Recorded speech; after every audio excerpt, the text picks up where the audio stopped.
Oh, and welcome to episode 3 of the Menopause Method podcast. I am super excited to be talking to you today about the framework behind the Menopause Method. Like, what is it?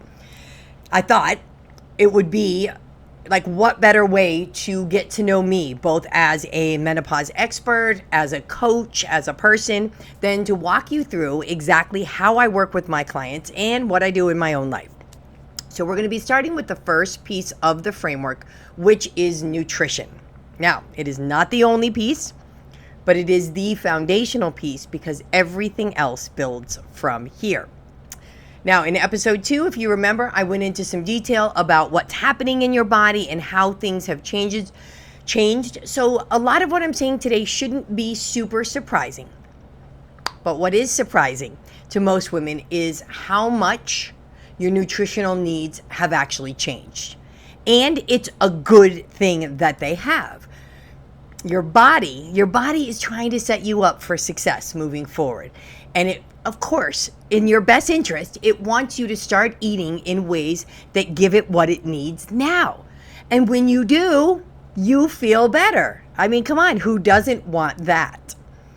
So what does that look like? How do you eat to support your hormones, to reduce your symptoms, and to lose weight without the need to be perfect, without chasing the latest diet trend that you start and then stop? Well, this is exactly what I'm talking about today. And yes, this is backed by science, not internet myths about your crappy metabolism. And by the way, did you know that your metabolism tanks after 40? That whole BS thing, it is just BS. Can your metabolism be more sluggish? Absolutely. But research shows that significant slowdown doesn't happen until the age of 60. And even then, it's still only about 1 to 2%. Our metabolism from our 20s has been slowly decreasing. But it's not like the minute perimenopause begins, your metabolism just stops working, because then you wouldn't be living anymore if that was the case. But what's really happening is that your hormones, your estrogen, your progesterone, your testosterone are all shifting. And they in turn affect other hormones, your leptin, which is your satiation or your fullness hormone, ghrelin, which is your hunger hormone, insulin, which is your blood sugar, cortisol, which is your stress hormone. And it all changes how your body processes and uses food. So the quantity and the quality of the food you put in your body becomes far more important than it ever was. And this is why the foundation that I teach is a balanced plate approach. This isn't a diet to follow. This is a protocol, a guideline for you to be able to use, for any woman to be able to use, right? So how I set this up is based on percentages of what's on the plate. So when you are setting up your plate for every meal, you would want to put 40 to 50% non-starchy vegetables on your plate. So things like broccoli, like spinach, zucchini, right? All of those type of vegetables, 40 to 50% of your plate. Then 20 to 25% of your plate could be whole grains if you were having some that meal, or starchy vegetables, right? So that is your strategic complex carbohydrates there on that plate, on that part of the plate. Now, if you've decided on this meal you're not going to have starchy veggies or you're not going to have whole grains, just put more non-starchy vegetables, right? Your body is never going to be mad, or your hormones are never going to be mad that you have more fiber. Then we're going to put 20 to 25% of that plate a lean protein, right? And then 5 to 10% healthy fats. Now, if you're plant-based, like I am, protein may take up more like 30% of your plate, and that's okay. None of this is meant to be exact. That's why I gave you ranges, right? And one of the best parts about this whole foundational plate that I teach is it's individualized. Your plate does not need to look like mine. You can use your favorite veggies, right? Your favorite lean proteins, your favorite healthy fats, right? For me, my plate's always 100% plant-based because that's what aligns for me with my ethics, with my morals, with my values, and how I feel my best. Yours gets to match what works the best for you.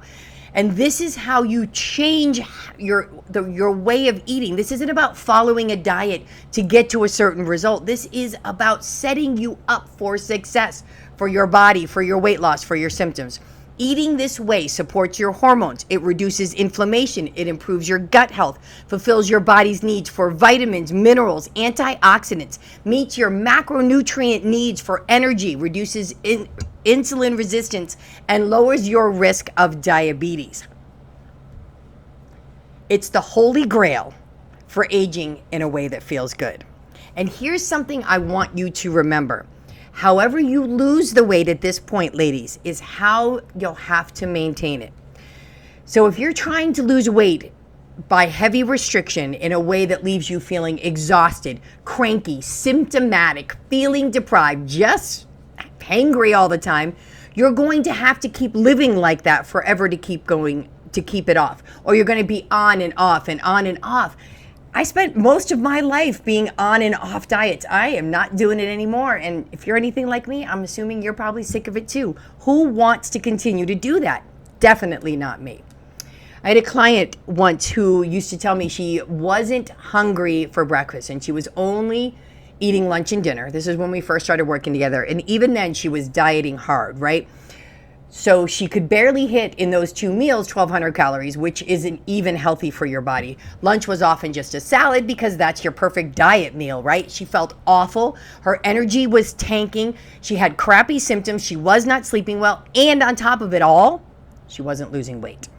When we brought in a protein and fiber focused breakfast and set up her other 2 meals in the balance plate format, everything changed. Her energy improved, her hunger, she started to actually notice her hunger cues again. She started sleeping better. And when we looked at her progress over those first 4 weeks of making those changes, overall she had lost weight and she felt good doing it. I've had my own version of that evolution, right? If you're in my Facebook group, you know in real time, I'm always sharing with you how I've been shifting breakfast. It's always plant-based for me, but I struggled to get a high amount of protein in my breakfast. So along with fiber, I really got protein focused, and the difference in my energy has been huge. Now, none of this is about being perfect, right? This plate is a guideline to do most of the time. There are still dark chocolate sunflower butter cups in my life. There's still peanut butter bombas from Trader Joe's, and they're my little umami rice cakes that I love from there. But my everyday meals give my body what it needs so I can enjoy the extras without guilt or backlash. When you eat this way, you're fulfilling your body's needs. You are fueling your body with what it needs. And for most of the average population, this will look like 3 meals a day, maybe even a couple snacks. And that is a huge factor in how you maintain your constant energy, your consistent energy throughout the day. One of the biggest complaints I hear from women is how their energy just tanks in the afternoon. And 9 times out of 10, when I ask if they're eating 3 meals a day and what their breakfast looks like, the answer is no breakfast, and that is why. We forget that fuel equals energy. And of course, I know you're probably sitting there wondering, well, why hasn't she talked about calories? What's going on here? I don't believe you need to live by a calorie tracker to lose weight. Personally, when I did a little reboot for myself, I did a little check-in at the end of every day just to see where I was averaging out on calories. And without counting a single thing, I was averaging about 1,700 calories a day, which is perfect for my activity level for weight loss. And my maintenance calories are more around 2,000, right? If I'm not checking myself at all and I'm not looking to change the number on the scale. But here's the thing, I wasn't tracking every bite in real time. I wasn't setting up my plate based on some stupid number, not of anything other than my basic guideline for the plate. I just looked at my food intake, I let my body be the guide, and that's where I ended up. Now, I don't know about you, but I lived life by numbers for most of my life. I could tell you the calorie count and pretty much everything. I knew when I had hit my calories for the day. I don't live my life by numbers anymore, and I don't expect you to, nor do I expect my clients to. The real skill, and this is something I work on with all of my clients, is learning to trust your body again. And I know for 90% of the women out there, that trust has been lost. We have been taught not to trust it by our caregivers, by society, by the diet industry, by years of eating in a way that creates cravings and emotional eating. But it is a skill you can relearn, I promise you. And this is where portion sizes come up, right? A lot of you are wondering, well, how big should my portion be? And again, the ratio on the plate is really what I want you to think about. When you start to tap back into your own hunger and fullness cues, the same ones that we are born instinctively knowing. I mean, I want you to think about this. Babies cry when they're hungry. They stop eating when they're full. Their hands are in fists when they need food, right? And they relax when they've had enough. So out of the womb, before there is even conscious thought, these babies, the body knows exactly what it needs. And over time, we've just learned to override it. And let me tell you, it was a skill. I was really, really good at it. It's time to get them back, though, ladies. When you set up your meal as a balanced plate, and then you combine that with eating only when you're hungry and stopping before you get over full, and that plate being designed to support your hormones and your aging, the results are incredibly powerful. And this is why I call it the Holy Grail for aging well. It supports your hormones. It reduces inflammation. It improves your gut health. It fulfills your body's needs for antioxidants, vitamins, minerals, fiber, all the stuff. It provides all the macronutrients you need for energy, satiety, repair, and recovery. It lowers insulin resistance and your risk for chronic disease. This isn't something I've invented. It is simply the most effective, science-backed, sustainable way I have found for women in peri to postmenopause to eat in a way that actually works for their body now. You don't have to be perfect. You don't have to follow a rigid plan. You just have to understand what your body needs now and start giving it that. So that's what I've got for you today. I want you to join me next week as we dive into the next area of framework, which would be sleep. Now, not like, wouldn't it be nice to have, but like, let's make it happen type sleep. And one last thing.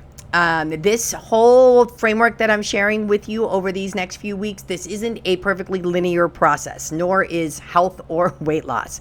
It's not like you finish nutrition and then you're going to move on to the next piece. All of these areas work together and they overlap. You'll find that as you start to dial in one, it does naturally start to support the others and makes it easier as you go along. So, again, next week we'll be talking about sleep and how to start to get that rest that your body actually has been craving. So thank you so much.